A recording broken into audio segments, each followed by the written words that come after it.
Hello students, आज हम उत्साह अट नहीं रही है कविता पढ़ेंगे, जिसके कवि हैं सूर्यकांत त्रिपाठी निराला जी।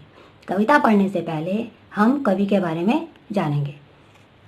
सूर्यकांत त्रिपाठी निराला जी का जन्म बंगाल में मेदिनीपुर जिले के महिषादल गांव में हुआ था। उनका पितृगांव यानी पिता का गांव गढ़ा कोला जिला उन्नाव है।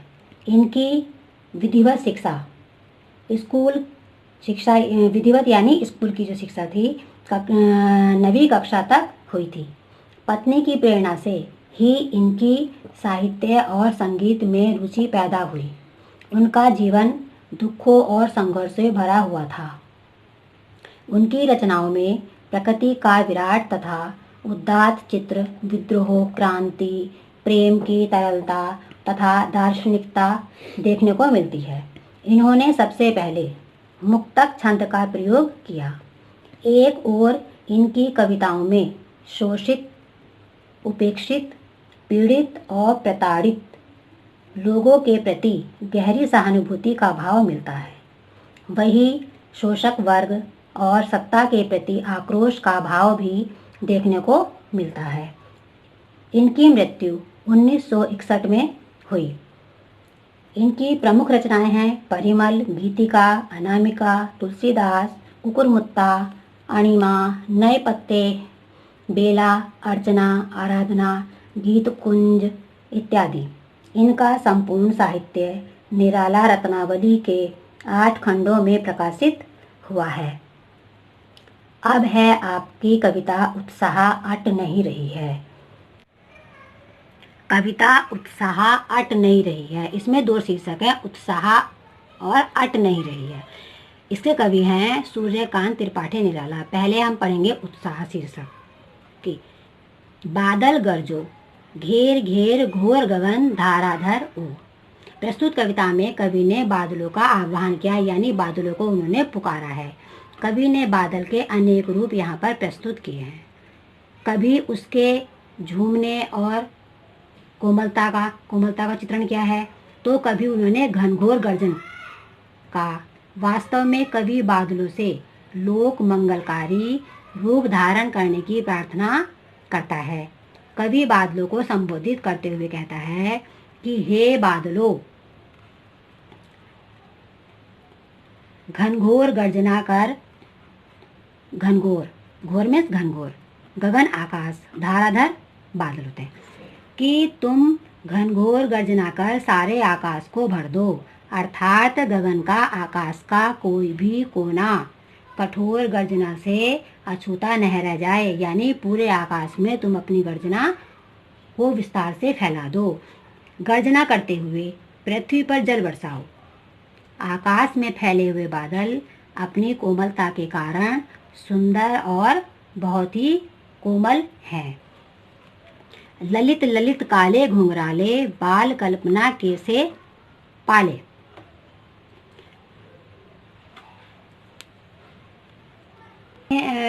फैले हुए काली काली बदलियां काले घुंघराले बालों के समान शोभायमान हो रही हैं। जिस तरह से बच्चे के बाल जो हैं घुंघराले होते हैं और उनकी कल्पना अनगिनत होती है, वैसे ही काले काले जो आकाश में बादल हैं वो घुंघराले बालों के समान लग रहे हैं। विद्युत छवि उर्मे कवि नवजीवन वाले।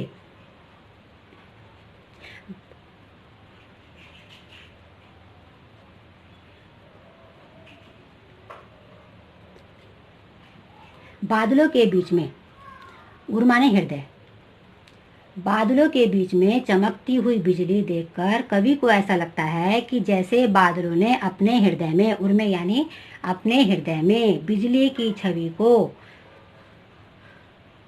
अब तक छिपाया हुआ था। बादल नवजीवन देने वाले हैं। कवि निराला अपने जीवन में भी बादल की गर्जना जैसे आकाश में बादल गरजते हैं, वैसे ही कवि भी अपने जीवन में बादल के समान गर्जना जैसी निडरता, बिजली जैसी ओजस्विता यानी प्रसिद्धि, और शीतलता प्रदान करने वाली परोपकारिता चाहते हैं। परोपकारिता यानी दूसरों की भलाई करना चाहते हैं। कवि बादल से आग्रह करता है कि ब्रज छिपा नूतन कविता फिर भर दो बादल गरजो।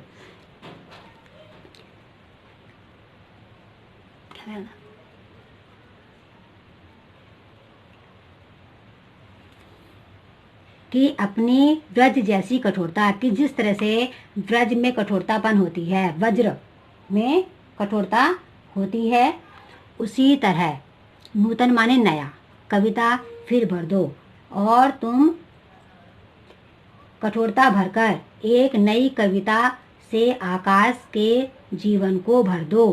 कवि का मानना है कि केवल कोमलता से ही काम नहीं चलता है।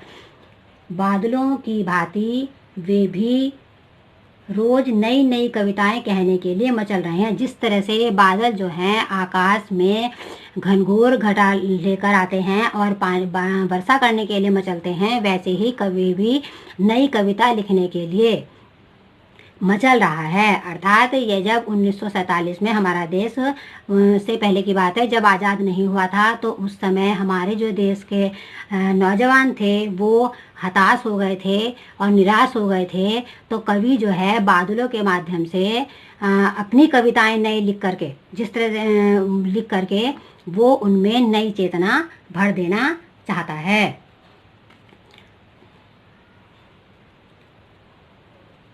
क्योंकि नवीनता लाने के लिए, क्योंकि नूतन यानी नवीनता लाने के लिए, यानी कोई भी नया काम करने के लिए विध्वंस, विप्लव और क्रांति आवश्यक होती है। विध्वंस यानी पहले कोई नया चीज आता है तो जो पुरानी चीज होती है उसको नष्ट करना पड़ता है। विकल यानी बेचारे, विकल विकल उन्मुख थे उन्मन, विकल यानी बेचैन।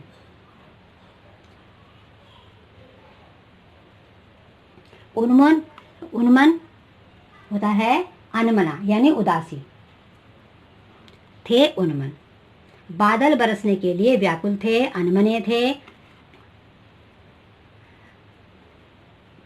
कवि विश्व के लोग, जो जनमानस हैं, जो विश्व के लोग हैं, वे बहुत ही प्यासे हैं। क्या यानी बहुत प्यास लग रही है उनको, क्योंकि बहुत दिनों से वर्षा नहीं हुई है। ताप और गर्मी के कारण वे तृप्त प्यासे लोगों को तुम्हारा ही सहारा है। अर्थात कवि की जो लोग उस समय हताश थे, उनको कवि की कविता के द्वारा उसमें जोश भरना था, तो उनको भी एक कवि का ही सहारा था। इसलिए उनको भी वे बादलों के माध्यम से कह रहे हैं कि प्यासे जो लोग हैं उनको तुम्हारा ही सहारा है, वे तुम्हारी ही आस लगाए बैठे हैं। अर्थात क्रांति विश्व के निराध सकल जन आए अज्ञात दिशा से अनंत के घन, तप्त धरा जल से फिर शीतल कर दो बादल गरजो। कि वो कह रहे हैं कि वे तुम्हारी ही आस लगाए हुए हैं। अर्थात क्रांति के वाहक, यहाँ पर बादलों को जो है क्रांति के वाहक कहा गया, यानी क्रांति के दूत। बादल अज्ञात दिशा से, अज्ञात यानी अनजान दिशा से, अनंत यानी जिसका कोई छोर नहीं होता है, आकाश से जल बरसाकर इस प्यासी धरती को शीतलता प्रदान करो। अर्थात कवि कह रहा है कि जो नई कविता लिख करके कवि बादलों के माध्यम से, कि तुम लोगों में जिस तरह से बादल बरसकर लोगों की प्यास को बुझा देते हैं, उसी तरह वे भी कविता को लिख करके लोगों में जो हताश है उसमें जोश भरना चाहते हैं। तपती धरती को जल बरसाकर शीतल कर दो। अर्थात एक ओर बादल अपने शीतल जल से जन जन यानी लोगों की प्यास को शांत करता है, तो दूसरी ओर यही बादल जो क्रांति का प्रतीक है, नई कल्पना, नया जीवन के अंकुर उगाएगा। इसी से क्रांति का सूत्रपात होगा, यानी उसकी शुरुआत होगी।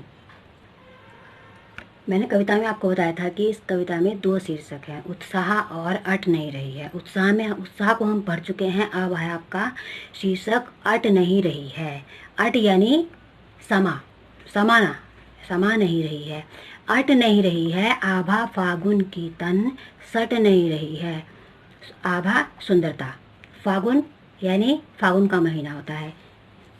इस कविता में कवि ने फागुन मास की शोभा तथा मस्ती का वर्णन करते हुए कहा है कि फागुन मास का सौंदर्य यानी सुंदरता इतनी अधिक होती है कि वह भीतर हृदय के भीतर में समा नहीं पा रही, ना तो हृदय के भीतर में ना ही पृथ्वी पर, वह बाहर छलक छलक पड़ती है। यानी जो फागुन का महीना होता है, जिस पे स्प्रिंग भी बोलते हैं, तो उस समय जब होली आती है, बसंत में आती है, बसंत के समय जो है चारों ओर हरियाली रहती है, तरह तरह के फूल खिले रहते हैं और कोयल भी कूकने लगती है, आम पर बौर आ जाता है।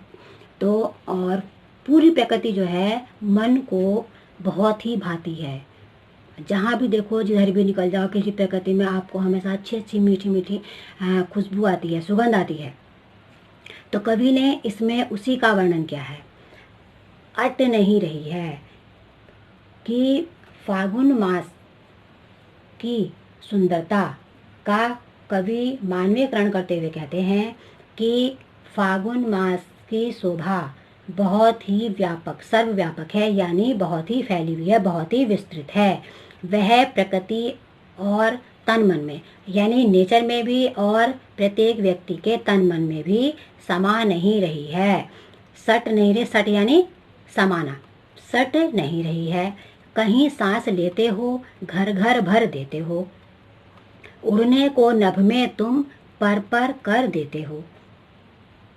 कि व्यक्ति जहाँ भी सांस लेता है, वह उसे हमेशा सुगंधित हवा उसको भिन्न भिन्न खुशबू अच्छी लगती है, घर घर भर देती है। यानी कि प्रत्येक हर एक घर में या हर एक हृदय में वह भर जाती है। उड़ने को मन नभ में तुम, और कवि कह रहा है कि ये मन करता है कि मैं आकाश में उड़ जाऊं, आकाश में उड़ जाऊं। पर पर कर देते हो, आँख हटाता हूं तो हट नहीं रही है।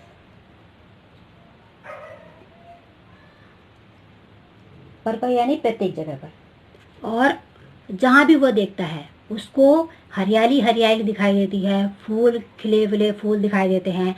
तो वह जहाँ तक भी नजर जाती है कवि की, वो उस प्राकृतिक सौंदर्य को देखकर उसको अपनी आंखें हटाने को मन नहीं करता है, और उसका मन ये करता है कि मैं हमेशा बस प्रकृति को ही निहारता रहूं। पत्तों से लदी डाल, कहीं हरी कहीं लाल।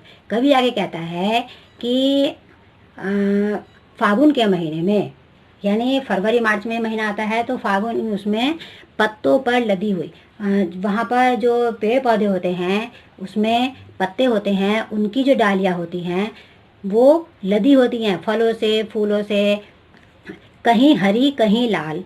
और जो पुराने पत्ते होते हैं वो पीले होते हैं, जो नए पत्ते आते हैं वो हरे होते हैं। तो उसे जो पेड़ों की डालियाँ होती हैं उन पर कहीं वे हरी दिखाई देती हैं, कहीं पर लाल दिखाई देती हैं, कहीं पड़ी हैं उनमें मंद गंध पुष्प माल, और कहीं कहीं पर उसको दिखाई देता है कि जैसे पृथ्वी होती है, पृथ्वी का, यहाँ पर पृथ्वी के हृदय की बात की गई है कि जो पूरी धरा है उस पर जो है फूलों की गंध, खुशबू, यानी जो फूल हैं वो ऐसे लग रहे हैं कि मानो पृथ्वी के हृदय पर पृथ्वी जो है माला पहने हुए है। पाट पाट शोभा सिरी पट नहीं रही है। पाट पाट यानी जगह जगह पर, शोभा सिरी यानी सुंदरता, प्रकृति का सौंदर्य, जगह जगह पर प्रकृति का सौंदर्य ही दिखाई दे रहा है।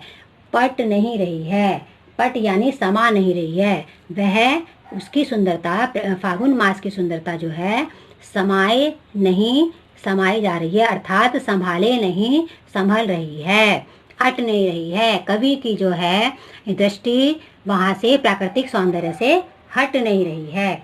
इसमें यहाँ पर इस श्रृंगार रस का प्रयोग किया गया है, और इसमें जो है अनुप्रास अलंकार है, नहीं रही है।